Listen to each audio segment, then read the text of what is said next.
Today's show is pre-recorded. Y'all know what time it is. Y'all don't know, y'all better ask Hat on, suit on, looking like the Dapper Dawn, giving them all dressed like $1,000,000, diamond things in his cuffs. Y'all tell me who could it be but Steve Harvey? Oh yeah, and listening to me. Put your hands together for Steve Harvey. Put your hands together. Steve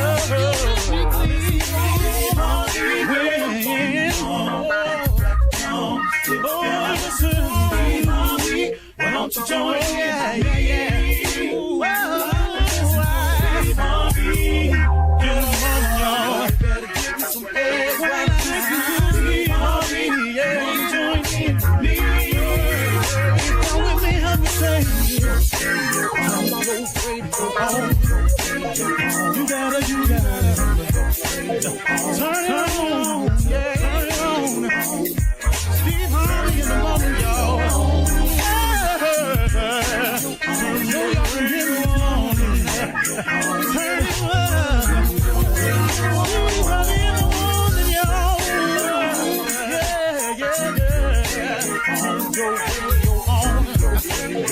You gotta turn your radio on.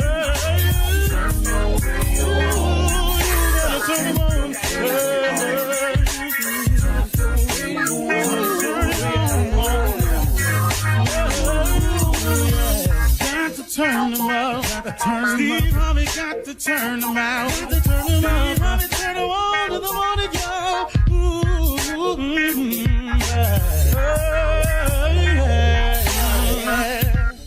Come on, Steve. Come on. Do your thing, Big Daddy. I sure will. Good morning, everybody. Y'all listening to The Voice. Come on, dig me now. One and only Steve Harvey got a radio show. Man, God is in the blessing business. I'm in the receiving line. Man, that's a good feeling. I thank God for waking me up in the mornings. I really, really do.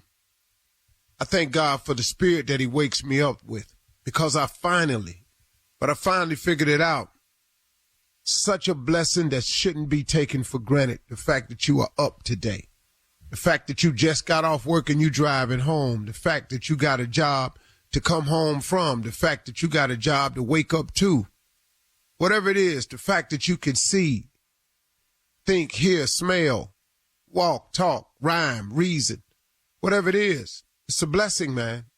I was talking to a partner of mine last night, and an analogy came to me last night of what my life has been like. Just going over my story with a friend of mine of some of the things I had gone through, and he never knew it because he said, man, you never told me that. We were just talking. One of the things I remember, and it's kind of equated to my life, was when I was a little boy, I used to go to the store with my mom, and she would let me buy a jigsaw puzzle. Now, for those of you, a jigsaw puzzle comes in a box. There are no instructions. It just comes in a box. And it's simple. You're going to dump the pieces out in a pile, and you're going to try to put the pieces together until it looks like the picture that's on the cover of the box. That's as simple as it is. Here is the deal. I would select a jigsaw puzzle based on the picture that I liked, and if I thought I could do it. Now, if the picture looked too crazy, if it looked too intricate, I didn't want that puzzle. You know, and the thing was, back in the day, you got a jigsaw puzzle. You had 100-piece puzzles, 400-piece puzzles. Man, then they say 1,000-piece puzzle. You go, ooh. So those were a little difficult for me when I was a little boy. So I didn't want that. As I got a little bit older, I had more challenging puzzles, 450, 500-piece puzzles. But I always picked a picture of something I liked. So it's very simple. You get the jigsaw puzzle, you get it home, you open it up, you dump it out on the table. You flip all the pieces over so you can see them. And then I would try to sort them based on the colors on the box. If it was like a black section, I'd take all the black pieces and slide them over there. If it was some flowers, I'd try to find all the pictures with little jigsaw pieces with the little floor, and I'd separate them. And then I'd start putting it together. And the way I started was I'd try to build the border first because I knew all the straight edges had to be side by side at one point. And it was funny, man, because it's related to my life. I would start putting the pieces together of the picture I saw that I liked. And that would be my picture. A lot of people didn't like jigsaw puzzles. As a matter of fact, none of the boys on the street liked jigsaw puzzles but me, because they just didn't want to go through the intricate details of figuring that out, really go outside and run or something like that. And so what happened was, as I got older, I wanted more difficult and challenging puzzles, but I wouldn't go too far. I wanted some nice stuff to happen. I had a picture of what I wanted for my life, but I didn't want to go too far because it was so challenging and difficult. I couldn't see myself with all of that, and I didn't have the time, the knowledge, the expertise to figure all the intricate details. And I discovered something when I was talking last night. That's what happens in life to a lot of people. You get bogged down with the details of coming up and trying to create the picture that you want for yourself. You put it to the side. You say, oh, that puzzle crazy. Next thing you know, you crumble it up and put it back in the box. Or you go halfway and you get stuck. And you get to the part where it ain't a lot of different colors. It's all the same. And that's a little bit more challenging. So that may stop you. But it's somewhere in the jigsaw puzzle that it gets very difficult and challenging, the bigger the picture you want. But then what'll happen in your life is just like what'll happen in a jigsaw. Once you get comfortable and you don't mind the challenge, you could get a bigger picture. But here's the key to it, though. If you put God in your mix, see, the picture that I saw for myself as a boy is not the picture that has happened to me as a man. Because along the way from boyhood to manhood, from the time I was 10, you understand, what happened along the ride in there was I started putting God in the mix. And so now the picture that I have now is not the picture I saw. It's the picture that God saw. So what I'm saying, this analogy is, the picture you have may be difficult to complete, but if you were to include God in your life, put God in your jigsaw puzzle, God will not only help you complete the puzzle, and he gonna add some pieces, he gonna do some favors, he gonna show some mercy, and you gonna look up, and the picture that you're able to end up with will be totally different and much more complete, much more beautiful, a bigger picture than the one you had. Because there's no way that I could have saw the life that I have today back when I was a boy. And it amazes me when I hear people say, I always saw this for myself. I didn't do that. I didn't quite see this for myself. I don't know how you can have the ability to see what God really has for you. But man, he's a masterful jigsaw man. He's an incredible puzzle completer. So if you got a puzzle that's challenging to you, maybe you need to see what's the picture that God has for your life. If God were in your life, if you completed the puzzle, what would it look like? It'll be a far more extensive puzzle, and it will be a far more beautiful piece of scenery than you could have ever imagined. Tears come in my eyes because I can't believe God brought me this far. I can't believe that when I opened up and accepted him and started talking to him, that he would add all these pieces to my jigsaw puzzle, and my jigsaw puzzle would look like this. And I could tell you, I ain't got a whole lot to do with what I done turned into. It's mostly favor and blessings and grace and mercy of God. And I looked up and I just got a much bigger jigsaw puzzle completed. And guess what? He ain't through with me yet. That's what's amazing and exciting about a relationship with God. God can take your jigsaw puzzle and fix it. You're listening to the Steve Harvey Morning Show. Ladies and gentlemen, boys and girls, everybody within the listening range of my voice, I want to say good morning, everybody. I want to say what's happening to everybody. I want to say what's the deal with everybody. I want to say what's popping, what's going on, what you got going, get it, what's with it, do that thing, all that, right on, all that old school stuff. What's happening now, what it is, what it be about, all that, all the local hood greetings I can manifest or think of, I'm sending it out this morning. Shout outs, everything. Steve Harvey Morning Show. We done talked about gratitude. You ought to have it by now. We done talk about acknowledging the greatest creator of all time and the only creator, God Almighty. You ought to have it by now. If you don't get it, Steve Harvey Morning Show, Shirley, Strawberry, Carla, Pharrell, Mississippi, Monica, the junior and the legend that is nephew. Junior's back from the walk. He walks now once a year, and when the walk is over, he got to take off too. So, that could be the last time you say something to Tommy about his. But, because, if you walk, you can't talk the next day. Wait a minute. That's a new law. Wait a minute. My 1 day off is equal to Tommy's 10,000? No, Junior. Never. There's walk no back way. to work is always saying. That's always saying. You could have walked back to work. But that's okay. Well, Junior, what's on your mind, man? You know what, Unc, man, you said the key word, gratitude, man. I am so thankful for everything that happened over the weekend, and I acknowledge that.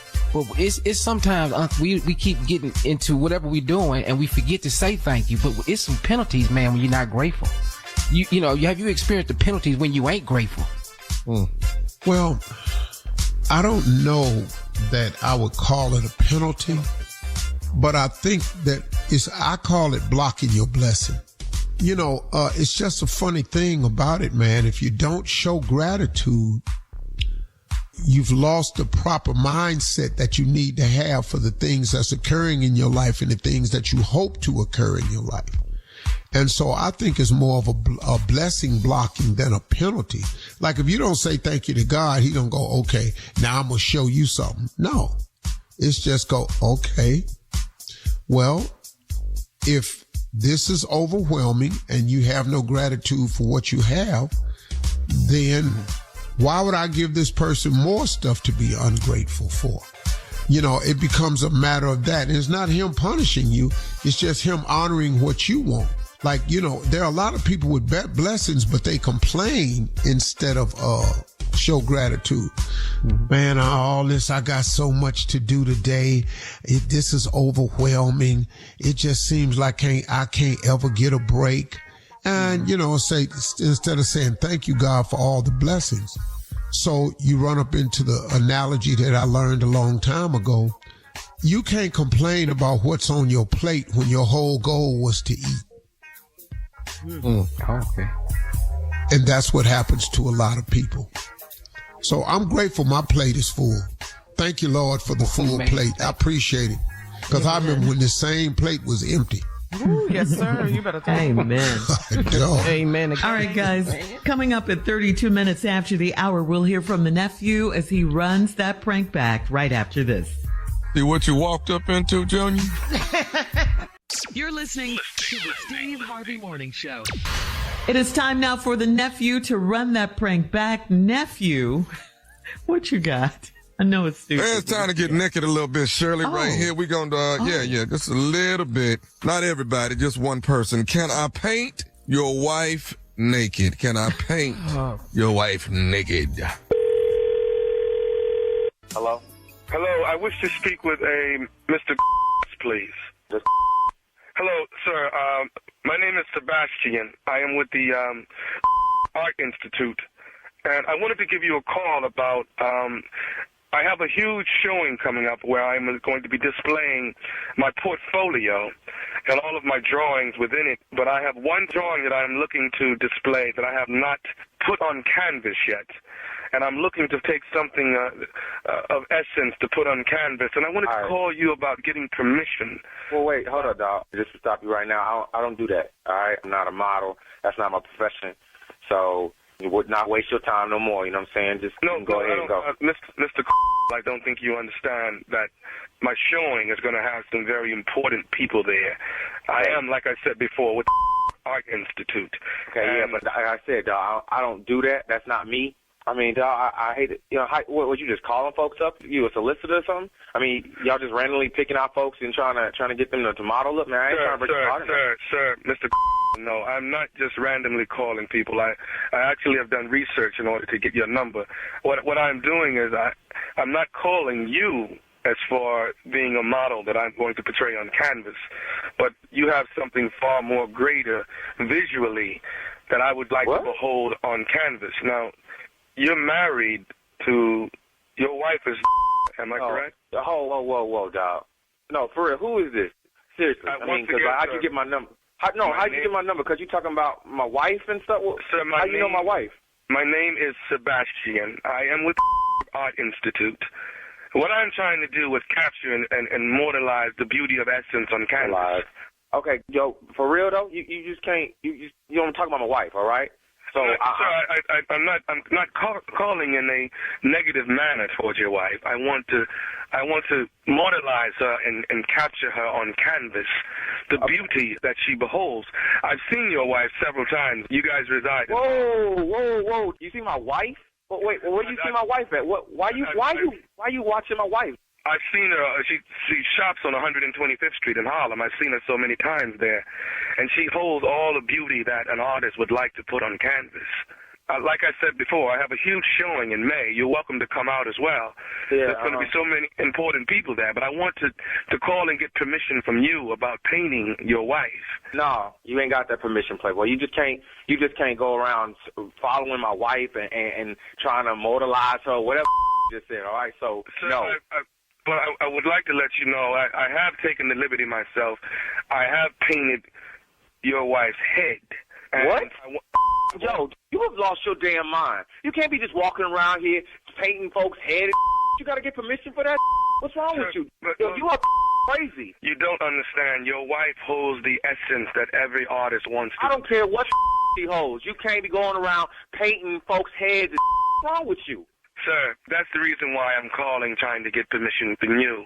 I, Sebastian, want to put your wife on canvas because she holds the essence that every artist wants to behold. She mortalized the beauty of canvas. Whoa. Hold up, dog. You telling me you walking around Harlem painting my wife's head? What are you doing, dude? I'm only trying to complete my portfolio. No. Your portfolio. Here, listen to this. If I see my wife's head anywhere, I don't care, newspaper, magazine, I don't care where, billboard, wherever, yo, I'm going to find your and I'm going to whoop your.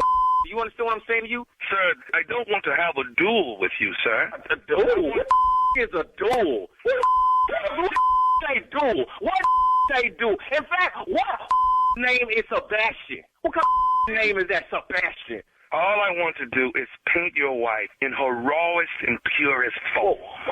That's all. Is raw and purest for me. What the do you want? Seriously. I want to paint your wife. I want to paint her in the nude.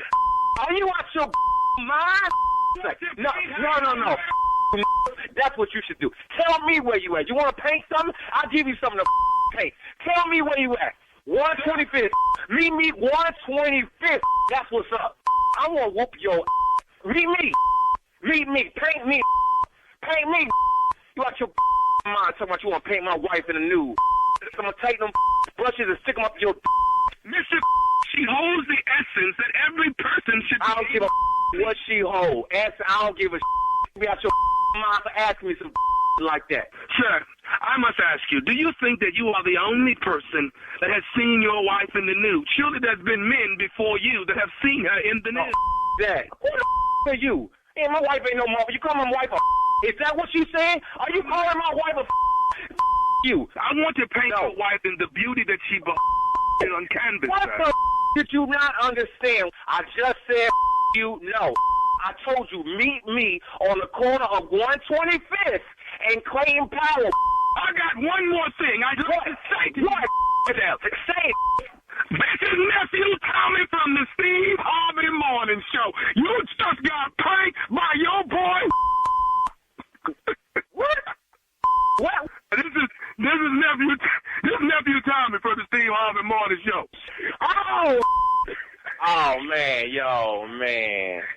man. Oh, I was moving furniture in here, dude. I mean, you got me, dog. Oh, man, y'all got me. It was Sebastian, sir. Yeah, dude. Where the you get Sebastian, bro? I was about to whoop your and Sebastian. I was paintbrushes and we was about to paint all them with your. Hey, he told me, man. He said he loved his wife to part. I said, all right, well, let me say this right now. Loves you. Let me get one more thing from you, man. What is the baddest? I'm talking about the baddest radio show in the land. Yeah, man. It's Steve Harvey in the morning show, baby. There you have it. Thank you, nephew. Coming up next, we will ask the CLO. You're listening to the Steve Harvey Morning Show.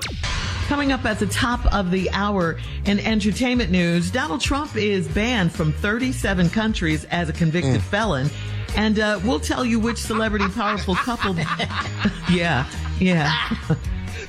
Which celebrity powerful couples voters will listen to about the election.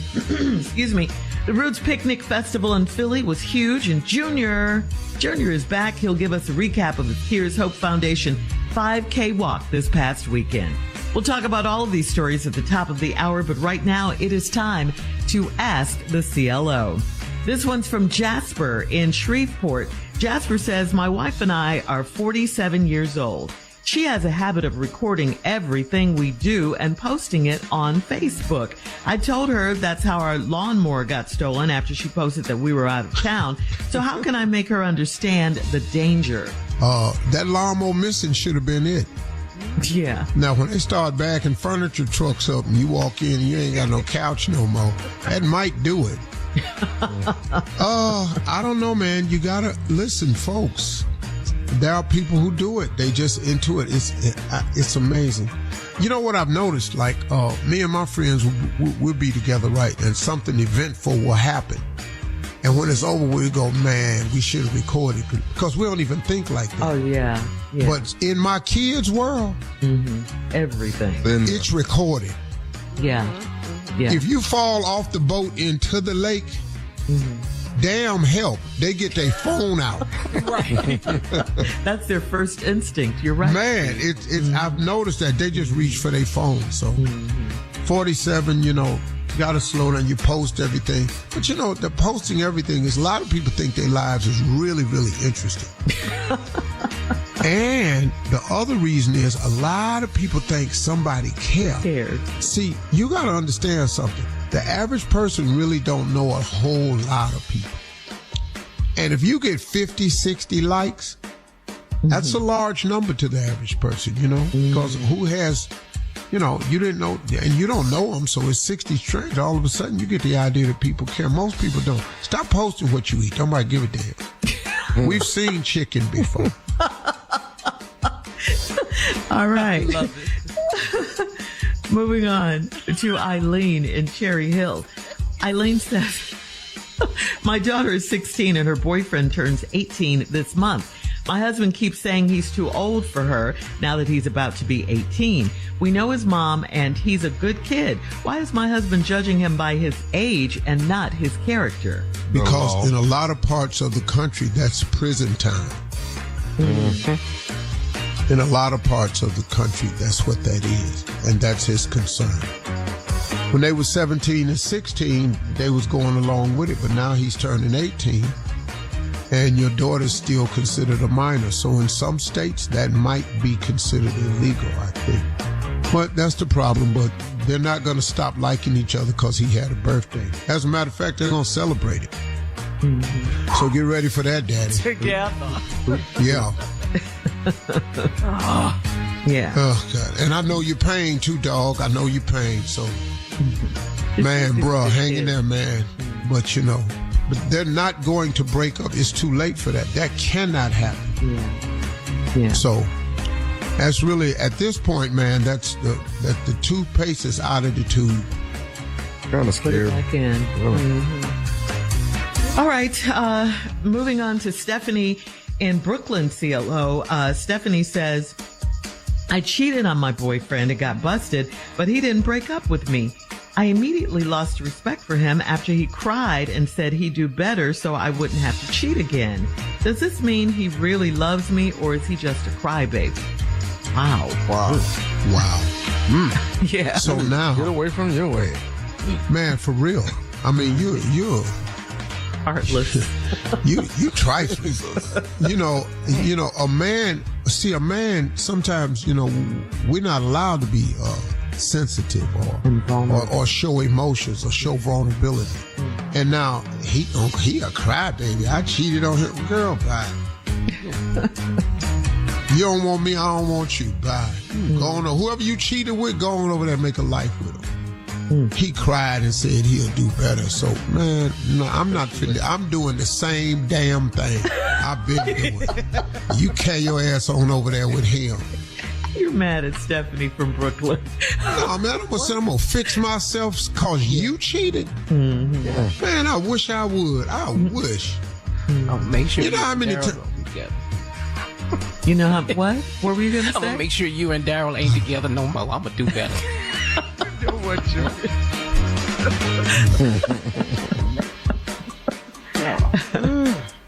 See? All right. I just caught myself. Let me stop. Yeah, I know. I know you did. You were going to say something crazy right then. All right. Last one, Steve. Moving on to Mandy and Joliet. Mandy said, I was refused service at a restaurant because of my outfit. I got a to-go order, and when I got home, my husband was furious and refused to eat. He said I shouldn't have spent money there. But what if I drove all the way across town to eat? There. What then? What was the outfit? What did you have on? Say. She did not say. They wouldn't serve her. Yeah. Her ass was out, dog. Usually they say no shirt, no shoes, but I'm thinking she had on a shirt and some shoes. So her husband was mad. She spent the money anyway. She spent the money, yeah.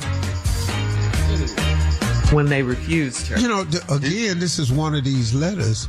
What you have on? What were you wearing? You don't care about that. What you have on? What somebody didn't want to feed you? That's, you know how shocking that is? Listen, I've seen a lot of guys get turned down. No shirt, no shoes on your feet. You can't sit here and eat. I've seen rhymes, little time, especially in beach towns and stuff like that. But what? I very rarely see a woman get turned away. What was you wearing? She didn't say. She left that very important, crucial information out. Yeah, but her husband was mad. I can't help you because she spent the money anyway. And he didn't even eat the food. That's how mad he was. And then her question is, what if she drove all the way across town to eat there? That is what? Still naked. Yeah. Where you going where you might not get served? Right. What do you know the questions in our audience mind? Because we grown people. Yeah. Hell, this heifer have on. What did this heifer have on? There ain't nobody listening to this going, I don't, what's Steve gonna say about this? What you have on? Why didn't you tell us? You had to go back to the house and put some clothes on to get some food? The hostess turned you around. We'll never know, I guess. Thank you, CLO. Coming up at the top of the hour, we'll have some entertainment news for you right after this. You're listening to the Steve Harvey Morning Show. Willow Smith, the artist known as Willow, describes the growth in her music, the drive in her spirit, and the key parts of the journey along the way. Open the free iHeart app and search Questlove Supreme to listen. It's time now for entertainment news. Speaking of Questlove, this past weekend, it was packed at the Roots Picnic in Philly at Fairmount Park. The event was star-studded. We're talking about Sexy Red, Jill Scott, Fantasia, October London, Marsha Ambrosius, The Dream, Common, Method Man, Redman, Black Thought, Lil Wayne, and more. Oh, Babyface, Shirley, too. Babyface. Oh, Babyface was there? Oh, good. All right. Yeah, this sounds like fun. Sorry we missed this, Philly. The Roots Picnic is a festival celebrating arts, music, and culture. A huge shout out to the City of Brotherly Love. Go ahead, Steve. You can shout them out. Shout out to Philly. WDAS 105.3 sounds like Philly to me all day up in there. Ain't nothing like Philly. Philly hardcore. I got the name Blue Cheese from a brother in Philly. I'm telling you, man, I'm talking about Philly Joe, creator, the greatest Philly cheesesteak maker in the world. Philly Joe, what's up with you, man? All that, man. God, love Philly. Love Philadelphia. Boys. All them cats up in Philly, man. Yes. We love you. In other trending news, if elected president again, Donald Trump will need special permission to enter several key countries for maintaining foreign relations. He may face travel restrictions with his newfound convicted felon status, potentially complicating his presidency if he were to win another term in office. That's a big if right there. 38 nations, counting the United States, bar felons from entry, according to World Population Review. That's Australia, Brazil, Canada, China, Dominican Republic, Egypt, Hong Kong, India, Iran, Ireland, Israel, Japan, Kenya, Mexico, South Africa, Taiwan, Turkey, Ukraine, United Arab Emirates, United Kingdom, and like I said earlier, the United States. Wow. Ain't that the world? That's a lot. Y'all gonna elect a president that can't go nowhere. Suck at my log rope. Man, this country crazy, man. This is crazy. And they say that after his guilty verdict, that he got $200 million in donations. I saw that yesterday. I believe. Wow. That's a lot of money. But like Junior said, that's the world. Ain't that the world? Can't go anywhere. Finally, with less than 6 months left until Election Day, according to a recent exclusive USA Today / Suffolk University national poll, this month, voters don't listen to celebrities for advice about voting, with the exceptions of two key people. You want to guess who they are by any chance? Michelle and Barack Obama. You got it. Former President Michelle Obama, former President Barack Obama, former First Lady Michelle Obama. And of the likely voters surveyed, 18% said former President Obama's opinion mattered to them a lot. And 14% said the same for the former First Lady Michelle Obama's opinion. Both support Joe Biden's run for a second term. And, if you're with them on this, please register to vote at whenweallvote.com. All right? Yes. 6 months to go. That's not a lot of time. Yes. Not a lot of time. Finally, Junior is back. Congratulations, Junior, on your foundation's, that's Cures Hope, Sickle Cell Awareness. You had a 5K walk this weekend. Tell us about it, please. Oh my gosh. It was the celebration of the 5 years of the proclamation. My first one. They gave me a second one on Friday night. Wow. Senator Royce West showed up and presented it to me, man. Then Saturday morning, man, and he said, "What's happening, man?" He said he missed you, Unc. Boy, you was big down in Dallas, man. Royce West say, "I used to hang with Steve, man." Senator Royce West. Senator Royce West was my lawyer. Man. Wow. Senator Royce West is an Omega man. Yes, Senator sir. Royce West used to come to my comedy club. Nice. Well, Senator man. Royce West laughed so hard he knocked drinks off the table. That's my dude, man. He showed up and presented me with a proclamation. Then here's the big thing that came with the proclamation this year. He invited me to speak on the Texas Senate state floor next year in session. Wow. Here. Junior. And that was the surprise that really got me. And that You gonna was speak, something Junior? that he wanted me to introduce me to all the senators in the state of Texas with the passion that I have for sickle cell. And man, I couldn't believe it. That was something I could not even imagine. And then we had the race Saturday morning, and it was outstanding. Damn that. Let's get back to this speech. Let's get back to that flow. That Senator That flow. is major. That is so huge. Yeah. That's outstanding, No. Junior. Outstanding. Y'all work. stop. Stop. What are you? What? He's on You're not proud? We He gets an invitation listen to me. speak on the Texas Senate. We floor. gonna have to work. Me and Tommy gonna pull Junior over You and work with Tommy. him. Yeah, this bigger than an Easter speech, Shirley. This way bigger. Yeah, this ain't he in front of the Senate with that little ass voice. Listen to me. We got to work. We got to work on his voice so he can sound credible. Okay, open up. Hey, like, what's you got to sing a sound? Yeah. No. What's your opening line, Junior? Junior, come on, so they can help you. It's not too late. We got to start now. Gotta start now. Start now. All right. Morning, Texas State Senate. It's my honor. Right there. Right here. My honor. You ain't no judge.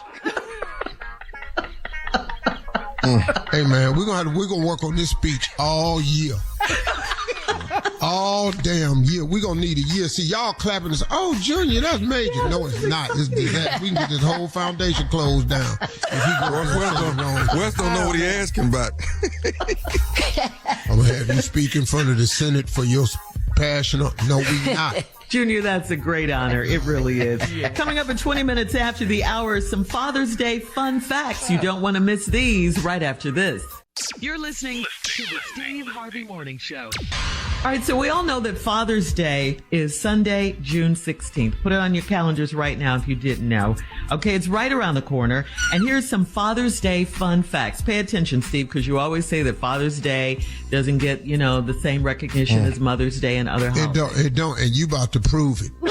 Okay, listen up. Listen up. According to the U.S. Census Bureau, the necktie is the most popular of all Father's Day gifts. See? What? Right there. Yes. Right there. Why y'all making nobody want no damn tie? You love a beautiful tie, though, to go in with your suit. I love a beautiful tie. I pick my own ties. I don't need no damn help. Okay. It's number down one. in Macy's gonna hand me some damn tie. I don't want that tie. All right, here's another fun fact. Father's Day is the 4th largest card sending occasion in America. All right, look at that. Because they don't come see us. It's behind Christmas, of course. It's behind Mother's Day. It's behind Valentine's Day. It's behind Valentine's Day. It's behind. Behind. Wow, I didn't know that. I thought it would be before Valentine's Day. And then it's just ahead. It's just ahead of Easter, though. Listen to me. That ain't but four gift card giving days. Don't nobody give Easter cards. We not in 4th. We in last. Who give an Easter card? I don't want no Easter card. I want a basket with some candy in it. Oh, you do? You want an Easter basket? All right. All them holidays is something to do with a woman. Christmas, they get gifts. Valentine's Day, they get gifts. And what's the other one? Easter and Mother's Day. Don't forget Mother's Day. And Mother's Day. And then we in 4th. That we ain't 4th, we last. It ain't 4 holidays where you supposed to give cards. When the last time you got an Easter card? I didn't even know they had cards. And we barely beat them out. That's cold. Just ahead. Right. Resurrection Day? Here comes the Easter bunny hopping down the bunny trail. Happy Easter. What? More fun facts. Did you know that it wasn't until 1972 that Father's Day was officially made a U.S. holiday when President Richard Nixon helped set aside the 3rd Sunday in June for dads?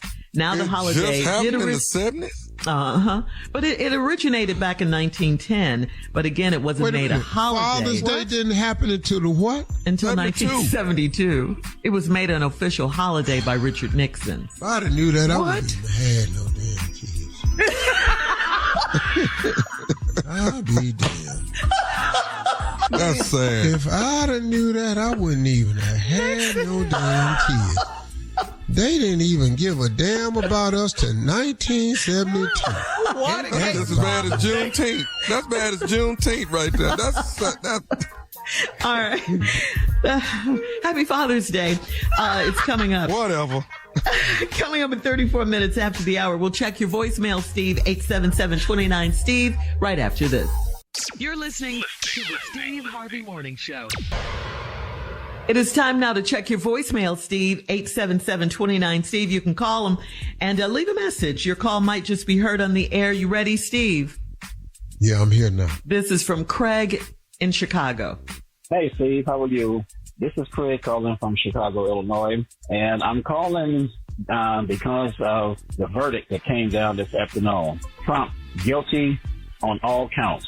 Well, for me, it wasn't unexpected, but my thing of it is he should not be allowed to run for president, even though there is nothing in the Constitution to stop him. But I'm up in the office and we're all watching the verdict come in. And literally, I had some of my coworkers actually tell me or just say out loud, one person said, I don't particularly care for neither candidate, so I'm not voting in the election at all. But everybody else that was standing in the crowd, all of them basically said, even some up under their breath, that they are going to vote in November, but they're voting for Trump just because he got found guilty. I was absolutely floored. And these are black and white folks.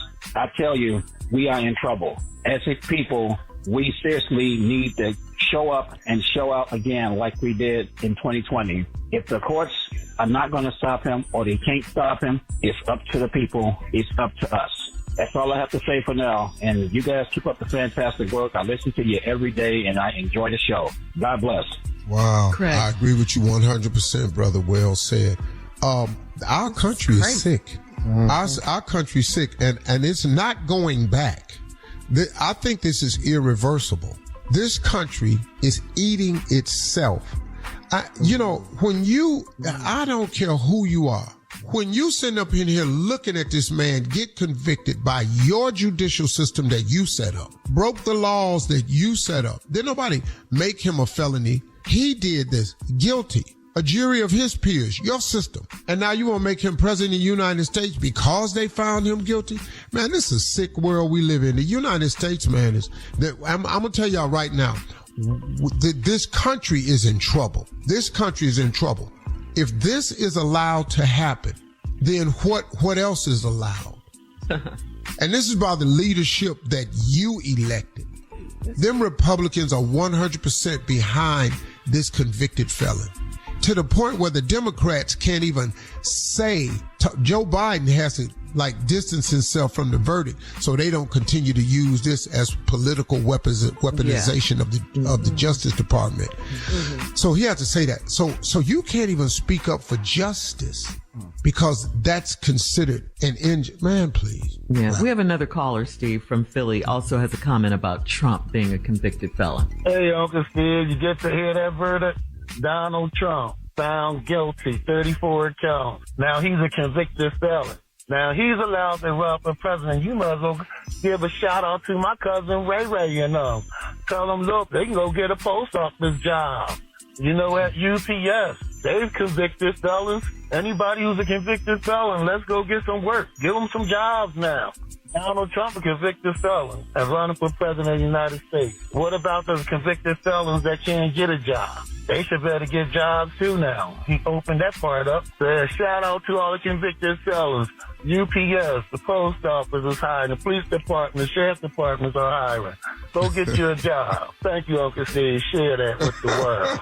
All convicted felons can now be hired on federal jobs. Donald Trump proved that as he run for president. See y'all in November at the election poll. Something, he's actually absolutely correct. Mm-hmm. If Donald Trump as a convicted felon can be the president of the United States, a convicted felon can be a police officer. Yes. According to how it's going now, yeah. I mean, man, really, man. How you drawing the line? There is no line. This new precedence that they're setting, it's dangerous, man. It is. It really is. Hey, y'all, I'm forewarning everybody listening. Get your relationship together with God, because you're going to need him for sure. And tuck yourself under his wings, because this country right here is in a mess that they can't reverse, because the Republican Party is no longer the party of Nixon and Lincoln. This is the Trump version of Republicans, and that's who they are now. All Republicans are that man right there now, because they've reshaped their party. All right, coming up next, we'll hear from the nephew and today's prank phone call right after this. You're listening to the Steve Harvey Morning Show. Coming up at the top of the hour, right about 4 minutes after, it's my strawberry letter for today. And the subject is, my phone died, so I went to his neighbor's house. We'll get into that, find out what that's all about in just a few. But right now, the nephew is here with some more foolishness for us. Today's prank phone call. Nephew, what you got? You know, I think I told y'all yesterday was my son's birthday. Jordan turned 13 years old. Yes. 13. Happy belated to my young man. And this ties right on into it. This is a birthday, but this birthday is called Curry Goat. Curry Goat. Nice item to have at a child's birthday party, right? Curry Goat. Can we get some more of that curry goat over here, Mommy? Yeah, this is at a birthday party. Curry Goat. Y'all take a listen to this. Yeah, we might do a little bit of that, but we gonna have that curry goat though. Okay, that curry goat is there for the kids. All right, cat dog, if you would, curry goat. Come on. Hello. Hello. Yeah. I'm trying to reach Mr. Is this Mr. Yeah. This is Benjamin Dixon. Trevor is my son. He goes to school with your son. Now, yeah. He went to a birthday party that your son had last weekend. Am I right? Yeah. Well, listen, I understand. You're right. Listen, I have a problem with you, Mr. because I understand that you all are Jamaican and from Jamaica.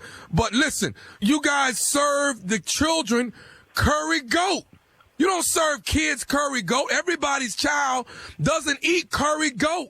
Pete, what happened to ice cream and cake and punch and maybe even a pizza at a birthday party for kids? But curry goat?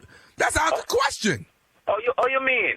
But I don't understand what you're talking about. You mean me not feed the kids them curry goat? Me feed them anything. What you talking about, brethren? Say what? What you talking about? You mean you have a problem with me? You have a problem with me? I got a problem with any parents who decides on their own that somebody else's child, it's okay to feed them some curry goat. My child don't eat no goat. We eat chicken. We eat steak. We eat cow. We don't eat curry goat. Yo, him eat it at a birthday party though. Eh? Him eat at a birthday party. And why you mad? If you would come me that give you some too. So rude boy, no call me with your anger and a go on and a rumble upon me, brethren. Because you don't know who you deal with, Okay, I need you to slow it down for me, man. I ain't understanding nothing you saying. You can't tell me if to slow it down. You call me and I go, so you can't tell me if to slow it down. On my phone, you're calling up. Look, man, all I'm saying is this is disrespectful to the child, to people's parents. You're going out on your own liberty deciding on what you're going to feed somebody. You got to feed them normal stuff. You can't do that. Kids, at birthday parties here in the States, man, it's pizza, it's ice cream, it's cake, it's punch. That's it. Hot dogs, maybe, but not no damn curry goat. Man, you run this show, brethren. Don't tell me what to do, eh? Me run this. So you come tell me about disrespect. You disrespect me, I call my phone. How am I disrespecting you by calling your phone? I want to know why it is you doing something like this. And I bet you these other parents don't know you've been serving goat. Yo, kiss man. Who the you is? You want to meet me? I'm sure you who Galavan father is. Eh? How come tell me no bull? Eh? You want to? Hungry. Who you, brethren? Who the hell is you? Eh? I don't know you from Adam, brethren, and you come talk on my phone and kind of with it. Yo, you know who the can't deal with? You know something, man, just sprinkle up now, you know. You want to meet me somewhere? Is that what you want to do? Me meet you, brethren. Me meet you right now. You understand me? Me, brethren. You don't know who you're dealing with, you know. Enough big time me dealing with, you know. You're going to make me hurt you, man. If I come over there, you're going to make me hurt you. You hear me? Then I mean this, man. Now, I call you because I'm a concerned parent about my child, and then you got a nerve to tell me you're the one that's in the wrong. Yo, man, me not wrong, brethren. Me not wrong. You understand me? So come tell me, be that big man, you know. Now come tell me about me not wrong. You and wrong to call my phone. Yo, just tell me where you there now. I'm going to come meet you. I'm going to feed you some curry goat, you and your family. And yo, when you can't just leave me alone. You ain't finna feed my family. No, you don't bring my family in this, man. You don't bring my wife and my kids into nothing. You hear me? I'm gonna give your wife, your auntie, your mama, and everybody grandmama. So don't come tell me I got one. You know what, man? I'm gonna tell you. I got something I want to tell you. You listening? You ain't got to tell me, man. This is Nephew Tommy from the Steve Harvey Morning Show. You just got pranked by your sister Patsy. What the hell? I don't believe you, man. I don't know no like that. Hey, you just got pranked by your sister Patsy, man. She put me up to this, dog. Boy, I tell you, man, I'm so sweat, boy. I feel like I need to get a blood pressure check. I got a low tolerance. My tolerance very low. Boy, I tell you, man. But anyway, I'm gonna still feed you and your family some curry goat, man. I'm gonna invite you to the house. I'm gonna have nothing but curry goat. I bet it's good too. I ain't gonna have no rice with it or nothing. Just pure curry goat. You know, when you get angry, American people really can't understand what you're saying. You went on a Jamaican run. They're like, what the hell that boy saying? We got to give a shout out to all of the Jamaicans out there, baby. What is the baddest radio show in the land? Steve Harvey Morning Show. New York City, baby. Anybody want some curry goat? You want some curry goat, Bertrand? No. But the kids like it though, man. They like it though. It's okay. Good. Happy birthday. It's going down. It is June 15th. Nephew Tommy, house party, comedy jam. That's Dallas, Texas. That's at the Majestic Theater. Tony Roberts, Dominique, and myself, we will be in the building acting a doggone fool. It is Father's Day weekend, so all you fathers come on out and get with your boy, get your groove on, and have a whole lot of laughs. And it's happening at the Majestic Saturday, June 15th. That is Father's Day weekend, and that is the next day will be my beautiful anniversary with my wife, 23 years of being married. I love you so much, dear. She will be coming to work with me. Hopefully she'll stay in the dressing room and not hear any of the jokes I'm out saying about her. That ain't gonna happen. Pray for me. Boy. That ain't gonna happen. Yeah. Yeah, it might all be coming to a close. Front row. Yeah, well, it's gone. This might be the last show then with those jokes. Wow. Why don't you write some like that? Yeah. You know, just Yeah, but be in the these- audience. I just wrote these out right after cancer. These are great ones. This is classic. You don't want to table them. These are classic. They've been hitting home runs. I didn't want her to see them this early, but I guess this is it. Well, she hasn't seen you in a while, so she's definitely coming. Yeah, it's been a minute. So wait. pray for me in Dallas. All you preachers in Dallas, come on out and lay hands on me for a minute, and let's just see if I can get through it. You will. Yeah. So Tommy, the cancer jokes about the wife? About your Some of it. Yeah, because she got me you through in it. trouble. You are in trouble. Cancer, by your COVID, side it's every all wrapped up in there together. Hey, all the senators. Listen, my name. Why is that bothering you?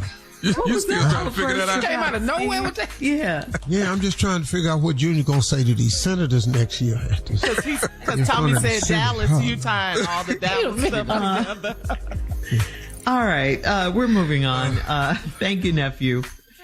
Coming up next, Strawberry Letter. Subject, my phone died, so I went to his neighbor's house. We'll find out what that's all about right after this. You're listening to the Steve Harvey Morning Show. It is time now for today's Strawberry Letter. And if you need advice on relationships, dating, work, sex, parenting, and more, please submit your Strawberry Letter to steveharveyfm.com and click Submit Strawberry Letter. We could be reading your letter live on the air, just like we're going to read this one right here, right now. And you never know, it could be yours. It could be yours. Buckle up and hold on tight. We got it for you. Here it is. Strawberry Letter. Thank you, nephew. Subject, my phone died, so I went to his neighbor's house. Dear Stephen Shirley, I'm in the most trifling phase of my life, but it took the last incident to shake some sense into me. I was with a married guy that I deal with occasionally. He told me to stop by to get some money, so I went by his house while his wife was having dinner with her parents. I had my Lyft driver ride by the restaurant so I could make sure her car was still there. I went into the back door of the house and he greeted me in his underwear. He took them off and told me I had to earn the money. I love stuff like that. So I told my Lyft driver not to wait for me. We had sex on the floor and it was magnificent. He gave me $500 cash and I was headed out when we heard the garage going up. This man pushed me out the back door so quickly that I could barely grab my purse. I was standing in total darkness in his backyard, but I made my way to the side of the house so I could call myself a ride.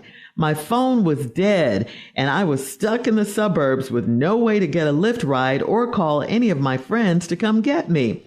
After about 15 minutes of panicking, I rang the neighbor's doorbell. An older white lady answered, and she asked me if I was a prostitute. I told her that I was visiting a friend, but she was not home and my phone died. She said she assumed I had been next door with the married man that always has pretty young girls coming in and out of the house. I was hurt, but didn't react. She took my phone inside and plugged it in for me, but she made me stay outside. When I got some juice in my phone, I saw that I didn't have any missed calls from him. It's been a week, and he hasn't even texted me. Should I keep trying to get an explanation for him, or was it my fault for trusting him? What? What? All right, come on now. You really already know the answer to your questions. So I have to assume you wrote Steve and I just for fun. He lured you over to his house where he lives with his wife with the promise of giving you $500. You went, you learned that there was a catch to getting the money, and okay, you guys had sex on the floor and you said it was magnificent. And just as you were leaving, his wife comes home and he kicks you out with no phone juice to make it on your own. You went to the neighbor's house, a nice white lady who plugged your phone, charged your phone for you, and your so-called man hasn't called you. That's the first thing you wanted to know when your phone got charged was, did he call you? No, he didn't call you. So what else do you need to know? The white lady told you that it was a lot of young girls, beautiful, pretty young girls going over there too. Look how he treated you when his wife came home. He kicked you out. He was done with you, and he's been through with you ever since. So no, you don't need to see him, hear him, talk to him, or anything again. You know what's up. It's over, and it should be. Move on with your life. Be glad you didn't get caught in that woman's house on the floor doing her husband, okay? That's what you really should be thinking about. Steve? Well, that opens the letter wide up for me, because... Wide open. I mean, I can say anything, because clearly, yeah, I don't know whose side you on this letter right here, but it's just so much. Shall I begin and where is the only question. My phone died, so I went to his neighbor's house. Dear Steve and Shirley, I'm in the most trifling phase of my life. This has got to be addressed. This woman says, Steve and Shirley, I am in the most trifling phase of my life. Here's a person who knows they trifling and then wrote us about it. She said, but it took this last incident to shake some sense into me. Now, she was with this married guy that she dealt with occasionally. He told you to stop by to get some money. So I went by his house while his wife was having dinner with her friends. Now, this is how trifling she is. I had the Lyft driver. See, I'm going to show you just how trifling she is. I had the Lyft driver ride by the restaurant so I could make sure her car was still there. Who does that? Ooh, you trifling. So you doing research on his wife where that's really his job. But you so trifling, you double checking.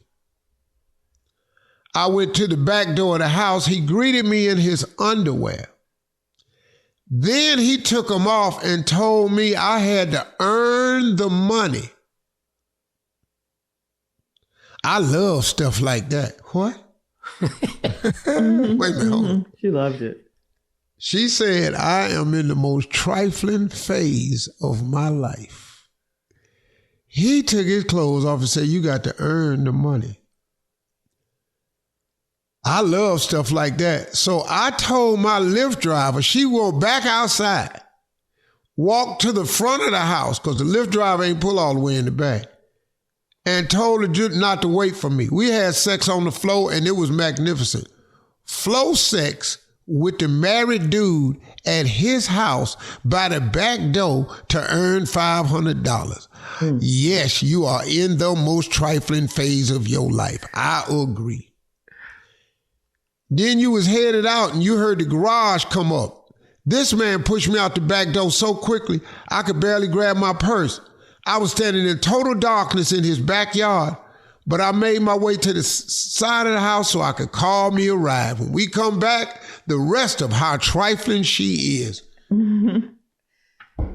All right, Steve. We'll have part 2 of your response coming up at 23 minutes after the hour. Today's Strawberry Letter subject is my phone died, so I went to his neighbor's house. We'll get back into it right after this. You're listening to the Steve Harvey Morning Show.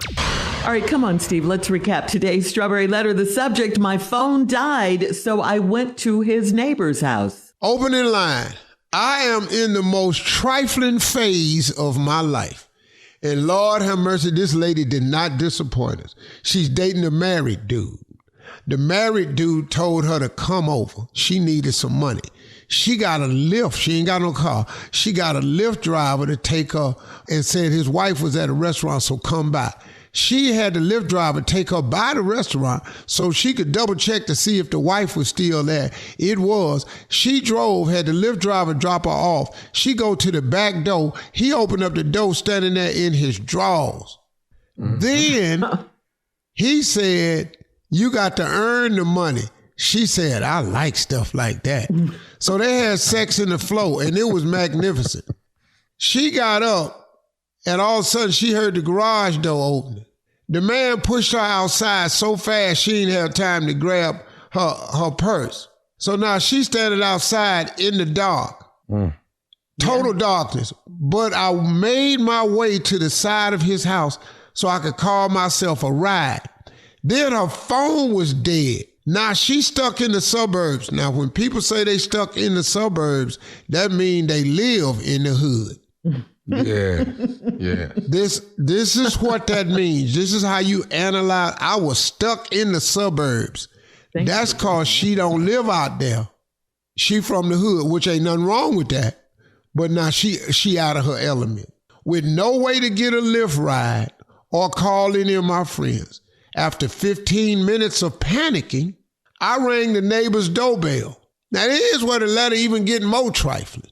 Now you out here ringing white folks' doorbell. An older white lady answered the door, and the first thing she said to you is, are you a prostitute? Where'd that come from? That's how she greeted. Where'd that come from? You just came to the back door to pick up $500 and had to earn it. That is prostitution. Yeah. Now the white lady said, are you a prostitute? She wasn't appalled or nothing. She said, I told her I was visiting a friend, but she wasn't home and my phone died. She said she assumed I had been next door with the married man that always has pretty girls coming in and out of the house. I was hurt, but I didn't react. What? You were hurt. She took my phone inside, plugged it in for me, but she made me stay outside. Yeah. She don't know you. That ain't racist or nothing. You didn't bring your black ass in my house either. Matter of fact, I'm not plugging your phone up. What? So anybody that's listening to this letter thinking about the white lady racist wouldn't even let her come in the house. You're not coming in Steve's house. The black ass is out of juice on your phone. Where's your driver? Talking about you visiting a damn friend. I'd have figured that out so fast. Well, where your friend at? So where your car at? Why don't you leave? The Lyft driver dropped you off at a house that ain't nobody in. What kind of damn sense do that make? Now, the white lady already know you're prostitute. She don't have prostitutes in her house. Now, your phone is now out of your possession. You not only trifling, you stupid. She talking about when she got her phone back, she didn't have no missed calls from him. He can't call you. His wife home. Right. They in there talking about the dinner. I didn't have no missed calls from him. It's been a week and he ain't text me. The old white lady told you be a lot of pretty girls coming in. When you think they coming? They come during the week. It ain't your turn. Oh my goodness. You ain't getting back over there till you need another 500, and then you got to get back over there and earn it. Oh, that's... Should I keep trying to get an explanation from him? He don't owe you nothing. He paid you. You got the 500. He don't owe you nothing. Or was it my fault for trusting him? Trusting him? Wow. You are in the most trifling phase of your life. And young lady, you need to stop it. Right. Yeah. Get yourself together. Right. Get yourself some self-esteem. Stop selling your body for $500. Stop trying to trust people that commit untrustworthy acts. His wife is probably trying to figure out if she should trust him. All the pretty girls that go in and out the house that the white lady think is prostitutes, there ain't nobody trying to figure out should they trust him except you. Questions you need to ask yourself. Now, first of all, when he pushed you out the house, you got to get out. You can't be in here. Because if you think the old lady thought you was a prostitute, what you think the wife gonna think? Oh my goodness. The next question you need to ask yourself is, are you a prostitute?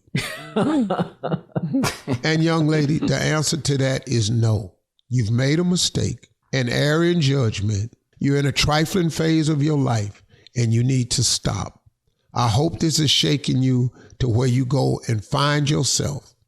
Listen, everybody make mistakes. God ain't gonna hold it against you, nor am I. Get yourself together, find out who you really are, and stop serving yourself up to undeserving men. Post your comments on today's Strawberry Letter at Steve Harvey FM on Instagram and Facebook. Check out the Strawberry Letter podcast on the free iHeartRadio app. Free never sounded so good. You can download it today. Now, coming up at 46 minutes after, it's Junior and Senators, Sports Talk. Congressman. Right after this. I'm working on Junior's speech for next year. I'm sorry, y'all. You're listening to the Steve Harvey Morning Show. All right, ladies and gentlemen, he is back and he is here, fresh off the walk, with Sports Talk. Junior, what you got? All right, everybody. First of all, let me just say thank you to all my sponsors over the weekend and also to 105.7 Smooth R&B. They showed up big time. Keith Solis, thank you, man. Yes. Nice. Also, man, this happened over the weekend, man. Did anybody see Deontay Wilder's fight over the weekend, huh? No, yeah, I didn't know he had one. Yeah, man, he lost, man. He lost. This is his fourth loss in 5 fights. Is this the end of the Bronze Bomber? Do we hang it up now? I don't think he has I think he's lost the mindset. Mm-hmm. He's not approaching these fights the right way. Because he lost a great dude. Personally, I don't know him. I've never met him.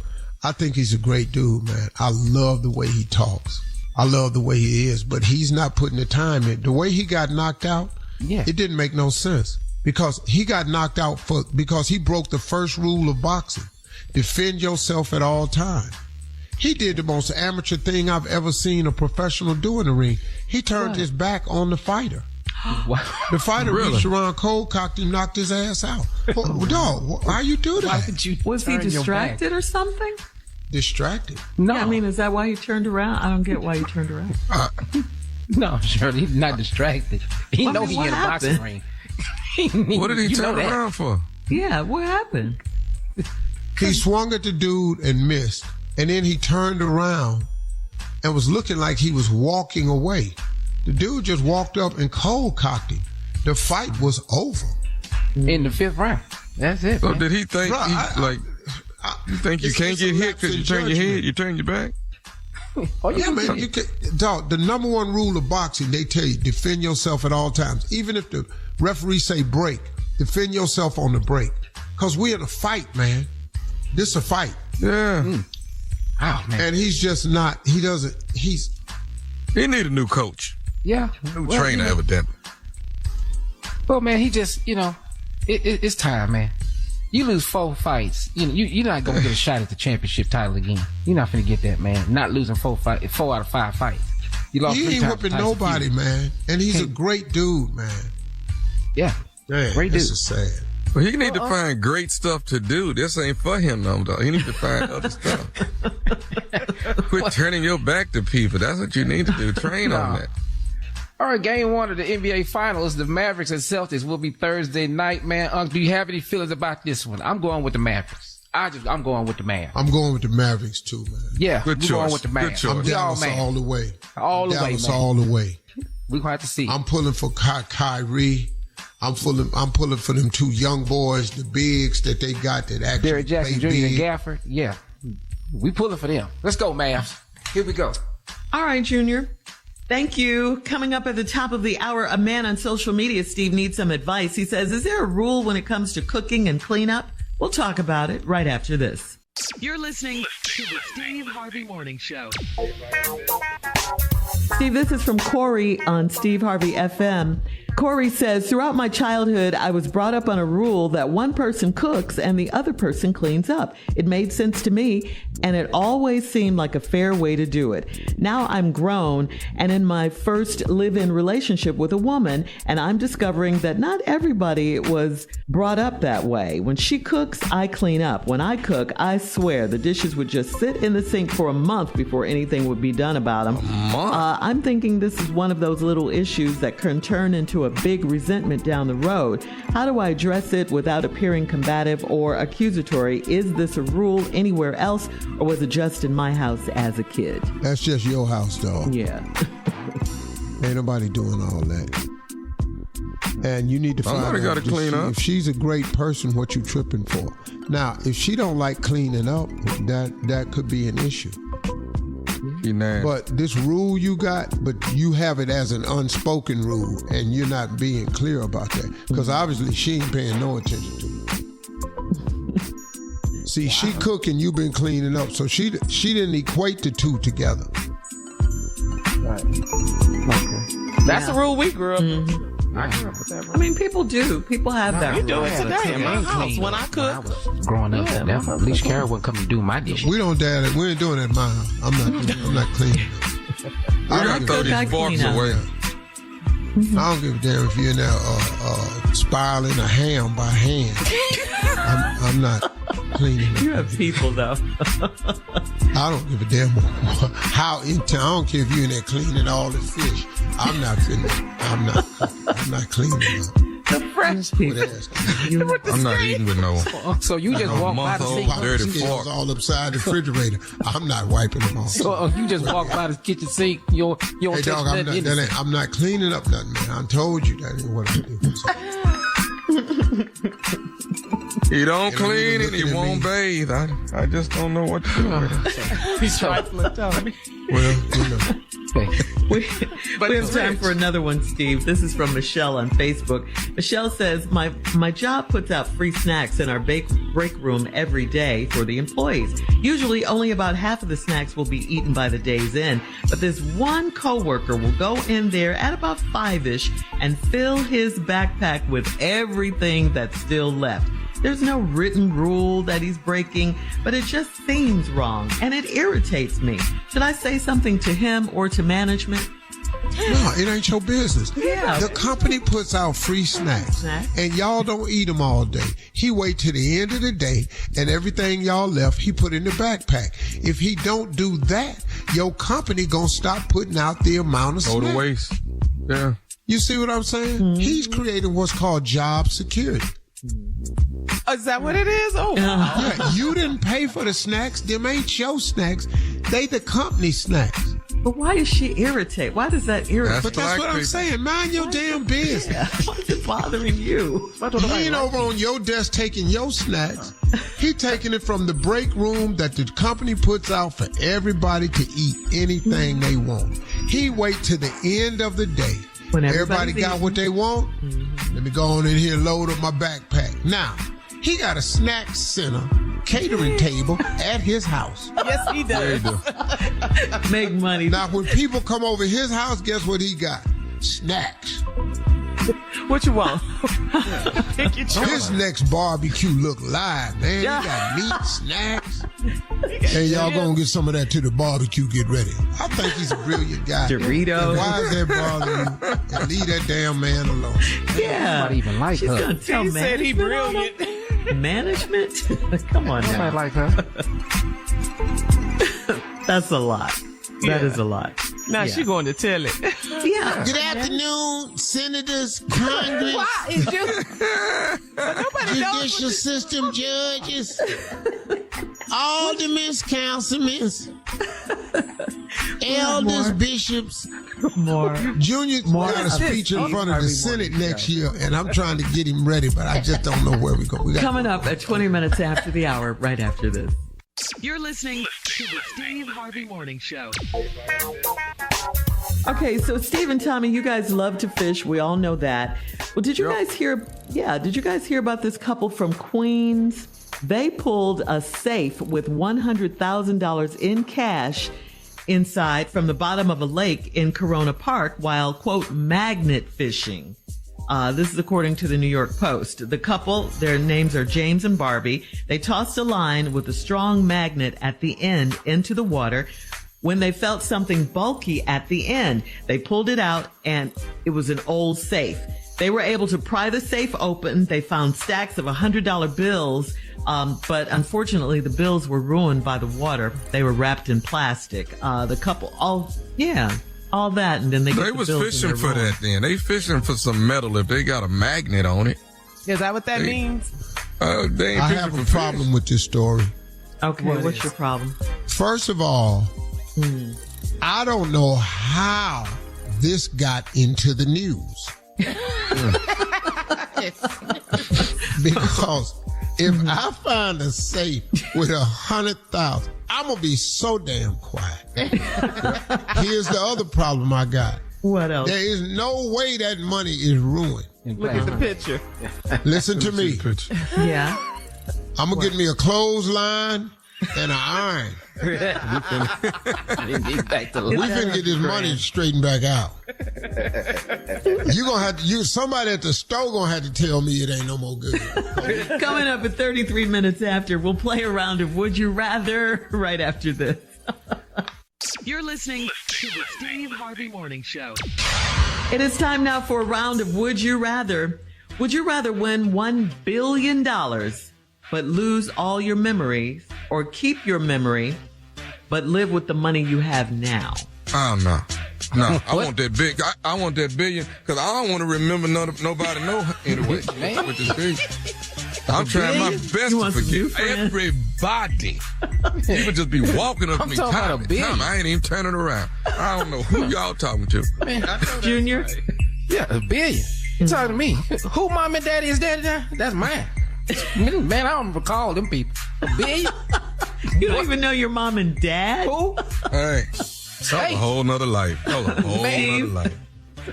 I think we know I'm gonna keep. I got it. I'm good. Wow, man. I'm gonna remember some people. Yeah. What? Surprise. What? Wow. Really? Yeah. Okay. That shocked everybody. Mm-hmm. All right. Would you rather be half your height or double your weight? Okay, here we go. That's a Tommy and Junior question. Yeah, I knew he was going. Go ahead, half little your fellas. height, double your weight. Half my height. How much shorter will he have to be? I'll be damn. I'm just gonna be He can't be half his height. What are we talking about now? What do we call him? Double my weight, man. I'm gonna tell you right now, dwarf is not gonna be the word I'm using. Little person or dwarf. No. I'm not using that one either. You lose half your height, you can get ready for a whole. I got to go with the height though. I can't 185 times 2. I can't do it. What? I'm gonna explode. Oh, double your weight. You can't be double. Yeah. Yeah. I can't. I'd have to be 432 pounds. God, Joe. I can't do the weight. I got to go down in height. God, Tommy, how tall are you? 5'9", 5'10", some days. It varies. It depends on the shit. No, it's the same every day. Ain't nobody growing. Talking about it varies. Yeah, it don't. Your weight vary, but your height. I'm going to measure. You know what? I got a doctor's appointment tomorrow. I'm going to measure up again. Let me see. I'm going to let you Doctor take a to picture. measure you. So you finna be 2'10".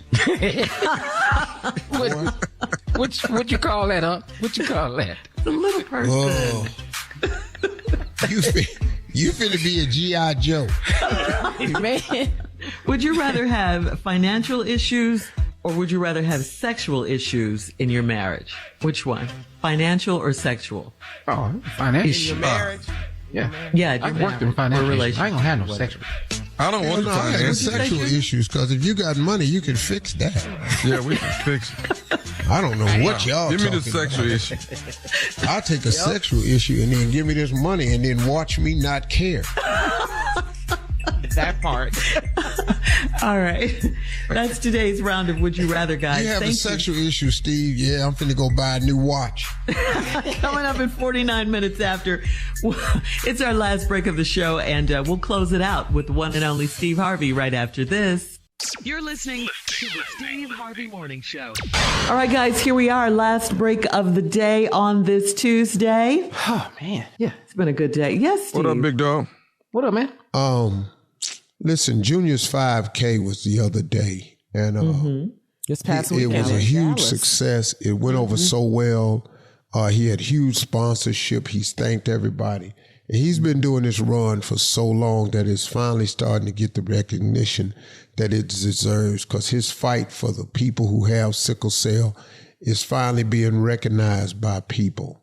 And so for the first time, Senator Royce West was out there, issued him a proclamation, and has invited Junior to go before the Senate to talk about his quest and his desires and his motivation behind getting more attention drawn to the problem of sickle cell. And for him to be recognized at this higher level, I find it to be incredible. Congratulations, young man. You've doing God's work when you do something to help other people. With that being said, Junior's been invited to speak to the Senate, which is now a major concern of mine. Here we go. Because I don't know how he gonna get up in there and what he gonna say. So I've been What working on is some your openings. concern? Because I thought you would be proud of me and you want me to go have this moment. Yeah, I got what you thought. All that's causing me to have major concern. What are your concerns? Why are you concerned? Yeah, this is outstanding. Yeah, this is so wonderful major. for Junior. This is so big. What is he gonna say? Yeah, I got to get a speech together. Huh? It's the tone of the speech is what we talk Well, about. let's start it off, Junior. Just Right now, rehearse. start the speech. Yeah, say something. Okay. See right there. Talk from See the right heart. there. If You he'd have can told talk him to from the come in heart. today, this is where he'll be. That's why you're He concerned. don't do well like on speeches. He's a comedian. Okay, Now, if you ask him to go up there and do a set in front of the Senate, he could go up there. Okay. Well, let me say. Please don't go do no poem. He's a poet. Please don't do He knows Okay, how to let do me it. let me Come just start like this. Let me just see what you say your concerns is. If I was in front of the Texas State Senate right now, this is what I would start with. on. Sickle cell awareness. Come on. Okay, Junior, here from we your go. heart. Here we go. Morning, everybody. Thank y'all for having me come down here and speak with y'all about these issues of sickle cell. I am a co-host on the Steve Harvey Morning Show. I'm a comedian. a right writer. there. Don't put me in this here. Bring us up. Take my name out your damn speech. Don't you say Steve Harvey when you get out there. Don't mention the show. Don't mention I don't want to be in this. See, But he right has to there. Identify himself. No, identify himself. Himself. He still ain't said my name, Kia Spates. What? Okay. He was getting I'll ready start to. over for you then. Here we He's go. like, good morning, everybody. That's where he already started it. Morning, everybody in the Texas State Senate. My name is Kia Space, co-host of the Steve Show. Stop. Stop saying my name. I didn't. I said Steve. Yeah, who name is that? It's a bunch of Steves. I said Steve Show. Ain't you don't know but one Steve got a show. Okay. Well, that's true. But I didn't say Harvey. No. Okay. Here we go. Hey, everybody. My name is Kid Spates. Thank y'all so much for having me. I'm a co-host of the Steve Show. He also hosts a Family Feud. He is also one of the most leading entertainers in the world today. I thank y'all for having me. Well, why is he not here? Why not? Why? How come we're not giving him an award? Who are you again, sir? You see how that sounds? Yeah, but listen you to me. Here's what I want you to do. Listen to me. Hey, everybody. My name Kia. I want to thank all the senators and congressmen. I want to thank Senator West. I want to thank Senator Royce West. I want to thank Rose Royce. I want to thank the congressmen. I want to thank everybody. I want to, first of all, being down here with this sickle cell, I need to talk fast because it could have a crisis because I'm Okay. So I have to start like that. You notice I didn't mention my name. Okay, don't mention your name. Okay, so one more time from the top, Steve. Okay, one more time. Take 5. Here we go. Junior. One more time. Morning, everybody. I'm Kid Spates. I thank y'all for having me. I want to thank Senator Royce West, Rose Royce. It's Senator. Yeah. And they didn't have you. Your mama had you. Let's start again. Take 6. Thank y'all for having me. Your mama had you. They didn't have you. Go ahead. Okay. You being too hard on Golly, man, this training is too much training. I don't think you should go, Junior. I don't think you should go. No, he shouldn't go. You better go. He's going. Tommy. One more time. Start. Let's go. Good morning, everybody. And begin. My name is Kid Spates. Stop. You sound like you're having a crisis. Yes. Right there. Oh, my God. You sound real sick. You sound like you're in the hospital. Now, if you're going to do this from the hospital, then we ain't got to go down there. You're about to push him to a crisis. Why don't you just film it while you having a crisis so they can see the severity? Oh, Lord. Okay, here we go. Okay, then go ahead. It sounds like it. Here we go. Go ahead. This is a 1, Junior. Come on. Morning, everybody. How y'all doing here in the state senate? I am Keir Spates. I am so glad to be here. I'm trying to sound confident because I'm glad to be here to speak on behalf of people with sickle cell. And the reason why I'm here today is to let y'all know that this is very important. Very, very, very important. Okay, excuse me. Are we raising money for sickle cell or are we raising money for Juneteenth and the Slave Foundation? Because that's what it sounded like to me. Morning, all us has got sickle cells need some more help. He was if you trying get down to here with any kinds of money and stuff. Deeper. Oh, now, we's willing to pick for this money now. We ain't just asking for it. He was trying to make his voice deeper, sound deeper, Steve. Slavery is what he sounded like. Come on, Junior. 10 seconds. We're going to work on this. Don't worry about it. It's 10 seconds. Your time is up. Y'all have a great day. We're going to be working with Junior for the upcoming week on his speech. Ladies and gentlemen, this is the Steve Harvey Morning Show. Talk to God. He'd love to hear from you. And pray for Junior because he's going to be talking in front of the Senate.